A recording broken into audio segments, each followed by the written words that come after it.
क्या आपने कभी सोचा कि अगर आपने भी होंडा एटलस कार में आज से 17 साल पहले एसआईपी शुरू की होती तो ये कंपनी आपको हर साल कितना डिविडेंड देती, कितना बोनस देती, आज आपका टोटल रिटर्न कितना होता, टोटल डिविडेंड कितना होता, आपको टैक्स कितना पे करना पड़ता और आपका डॉलर में कितना रिटर्न बनता।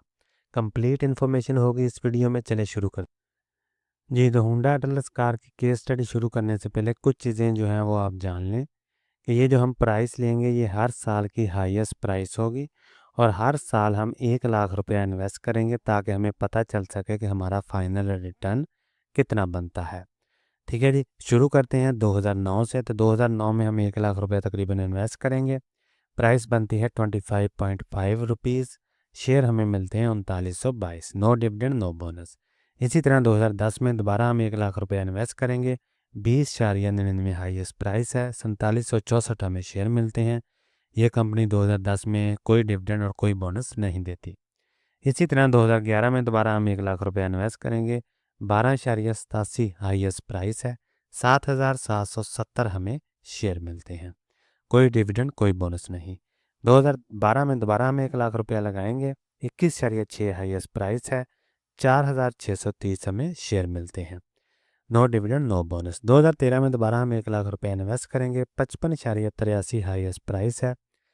1791 हमें शेयर मिल जाते हैं। टोटल शेयर हो जाते हैं 22,877। 2013 में ये कंपनी हमें एक डिविडेंड देती है 0.3 रुपीज़ पर शेयर के हिसाब से, जिसकी वैल्यू बनती है 6,800, जो कि हम डिविडेंड की मद में ले लेते हैं। इसी तरह 2014 में दोबारा हम 1 लाख रुपया इन्वेस्ट करेंगे। 271.8 हाईएस्ट प्राइस है। 368 हमें शेयर मिल जाते हैं। 2014 में ये कंपनी 3 रुपये पर शेयर के हिसाब से डिविडेंड अनाउंस करती है, जिसकी वैल्यू बनती है 69,000 रुपीज़, जो कि हम डिविडेंड की मद में ले लेते हैं। इसी तरह 2015 में दोबारा हम 1 लाख रुपया इन्वेस्ट करेंगे। 280.4 हमारी हाईएस्ट प्राइस है। 357 हमें शेयर मिल जाते हैं। टोटल शेयर हो जाते हैं 23,602। 2015 में भी ये कंपनी हमें 5 रुपये पर शेयर के हिसाब से डिविडेंड देती है, जिसकी वैल्यू बनती है तकरीबन 1,18,000 रुपया। 2016 में दोबारा हम 1 लाख रुपया इन्वेस्ट करेंगे। 688 हाईएस्ट प्राइस है। 145 हमें शेयर मिलते हैं। टोटल शेयर हो जाते हैं 23,747। 2016 में भी ये कंपनी हमें एक डिविडेंड देती है 7 रुपये पर शेयर के हिसाब से, जिसकी वैल्यू बनती है तकरीबन 1,66,000 रुपया। सिमिलरली 2017 में दोबारा हम 1 लाख रुपया इन्वेस्ट करेंगे। 931 हाईएस्ट प्राइस है। 107 हमें शेयर मिलते हैं और 2017 में ये कंपनी हमें 2 डिविडेंड देती है 13 रुपये पर शेयर के हिसाब से और 4.18 रुपये पर शेयर के हिसाब से, जिसकी वैल्यू बनती है 3,10,000 रुपया और तकरीबन 1 लाख रुपया, जो कि हम डिविडेंड की मद में ले लेते हैं। इसी तरह 2018 में दोबारा हम 1 लाख रुपया इन्वेस्ट करेंगे। 565 हाईएस्ट प्राइस है। 177 हमें शेयर मिलते हैं। 2018 में टोटल शेयर हो जाते हैं 24,031 और प्राइस है हमारी डिविडेंड मिलता है हमें 22.75 रुपये पर शेयर के हिसाब से, जिसकी वैल्यू बनती है 5,46,000 रुपया, जो कि हम डिविडेंड की मद में ले लेते हैं। इसी तरह 2019 में दोबारा हम 1 लाख रुपया इन्वेस्ट करेंगे। 271.99 हाईएस्ट प्राइस है। 368 जो है वो हमें शेयर मिलते हैं। टोटल शेयर हो जाते हैं 24,399 और 2019 में भी ये कंपनी हमें एक डिविडेंड देती है 12.15 रुपीज़ पर शेयर के हिसाब से, जिसकी वैल्यू बनती है 2,96,000 रुपया। इसी तरह 2020 में दोबारा हम 1 लाख रुपया इन्वेस्ट करेंगे। 375 हाईएस्ट प्राइस है। 267 हमें शेयर मिलते हैं और 2020 में भी ये कंपनी एक डिविडेंड देती है 1 रुपीज़ पर शेयर के हिसाब से, जिसकी वैल्यू बनती है तकरीबन 24,000 रुपया। सिमिलरली 2021 में दोबारा 1 लाख रुपया इन्वेस्ट करेंगे। 409 हाईएस्ट प्राइस है। 244 हमें शेयर मिलते हैं। टोटल शेयर हो जाते हैं 24,910 और 2021 में भी ये कंपनी हमें एक डिविडेंड देती है 4.52 रुपीज़ पर शेयर के हिसाब से, जिसकी वैल्यू बनती है 1,12,000 रुपया। दोबारा हम 1 लाख रुपया इन्वेस्ट करेंगे। 244 हाईएस्ट प्राइस है 2022 में और 409 हमें शेयर मिलते हैं और टोटल शेयर हो जाते हैं 25,319। 2022 में ये कंपनी हमें 7 रुपये पर शेयर के हिसाब से डिविडेंड देती है, जिसकी वैल्यू बनती है 1,77,000 रुपया।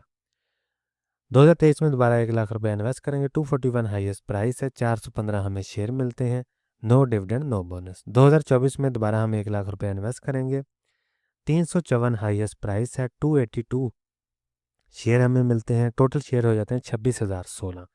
2024 में ये कंपनी हमें एक डिविडेंड देती है 6.5 रुपये पर शेयर के हिसाब से, जिसकी वैल्यू बनती है 1,69,000 रुपया तकरीबन, जो कि हम डिविडेंड की मद में ले लेते हैं। इसी तरह 2025 में 1 लाख रुपए इन्वेस्ट करेंगे, 338 हाईएस्ट प्राइस है, 296 हमें शेयर मिलते हैं, टोटल शेयर हो जाते हैं जी 26,312।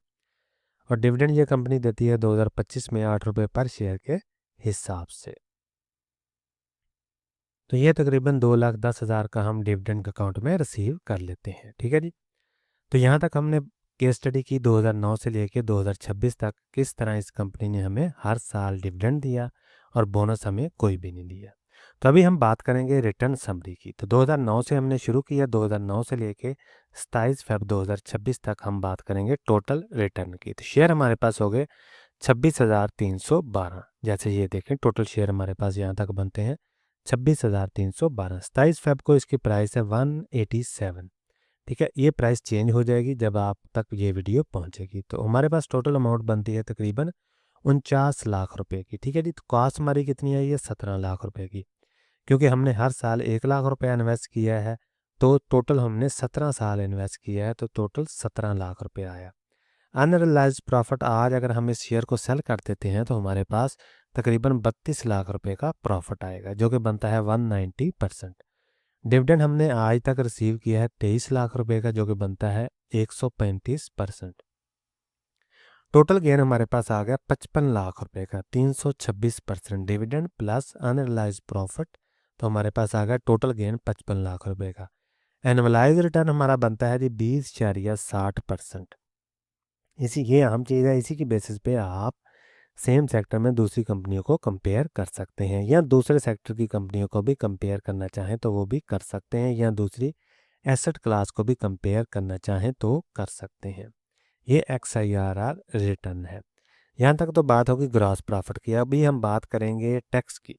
तो डिविडेंड हमने लिया तकरीबन 23 लाख रुपए का, इस पे हमने टैक्स पे किया 3,46,000 रुपये का, तो आफ्टर टैक्स हमारे पास अमाउंट बचती है तकरीबन 19 लाख रुपए की। तो कैपिटल गेन हमने रिसीव किया 32 लाख का, टैक्स इस पे हमने पे किया 4,85,000 रुपये का, आफ्टर टैक्स हमारे पास अमाउंट बचती है तकरीबन 27 लाख रुपए की। ठीक है जी। तो टोटल हमारे पास आ गया जी 55 लाख का ग्रास प्रॉफिट, और हमने 8,31,000 रुपया तकरीबन जो है वो टैक्स की मद में दिया, और आफ्टर टैक्स हमारे पास अमाउंट बचती है तकरीबन 47 लाख रुपया। ठीक है जी।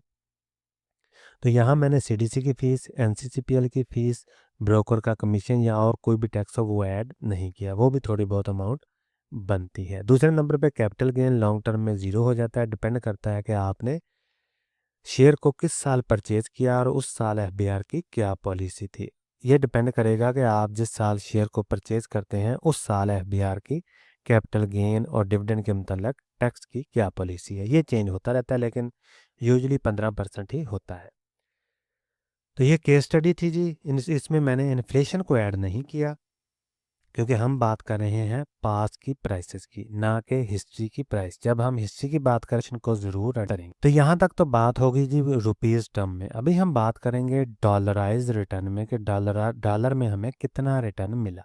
शेयर हमारे बन गए 26,312, प्राइस है जी 27 फरवरी को 187, और डॉलर में हमारी जो अमाउंट बनती है वो 17,660 बनते हैं।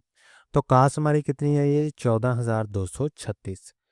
क्योंकि 17 लाख हमारी काश है, या हर साल हमने 1 लाख रुपया इन्वेस्ट किया, तो हर साल जो भी डॉलर की प्राइस थी उसको हमने जमा कर लिया, तो ये बनते हैं $14,236। अनरियलाइज प्रॉफिट डॉलर टर्म में बनता है 3,424। ठीक है, आज अगर हम इसको सेल कर देते हैं तो तमाम शेयर्स को, तो हमारे पास जो रिटर्न आएगा डॉलर में वो 3424 डॉलर आएगा, जो कि बनता है 24.10%।